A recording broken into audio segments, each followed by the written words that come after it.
Back to your advanced guide to ranch roping. Today I'm going to teach you how to throw the backhand turnover. I'm going to teach you how to get the rope to turn over, and then in the next video I'll show you the angles. So from here, what we're going to do is we're going to swing a backhand swing. Okay, everybody's already got this if you're in the advanced section, right? And what we want to do to get that backhand turnover is we want to deliver very similarly to a karate chop, except for I want you to feel like you're throwing it at the sky, right?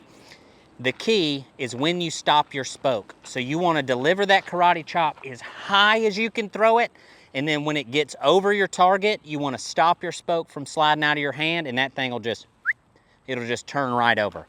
So keep that in mind when you're throwing the backhand turnover. So we'll try it again. Additionally, you want your loop size to be big. Now, if you throw it out there and you hear that zip, zip, zip, zip, right?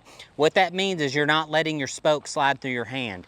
You're touching your spoke too much. You have to let it slide out of your hand in order to let the loop get to where it's gonna go. And then when you do stop it, it needs to be very abrupt, okay?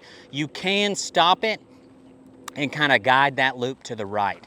You don't want to imagine doing a whole bunch to your loop by dragging it to the right really hard, but you can use your arm to get that thing to really kind of blow in there or go to the right. So if you overthrow a headshot, as soon as it starts to turn over, you can really drag it into position. So keep that in mind as you're practicing, that you're going to want your hand to stop the spoke and kind of drag it to the right a little bit. Guys, if you like content like this, you need to check out 310edu.com. Use code YouTube50 to get 50% off your entire first month.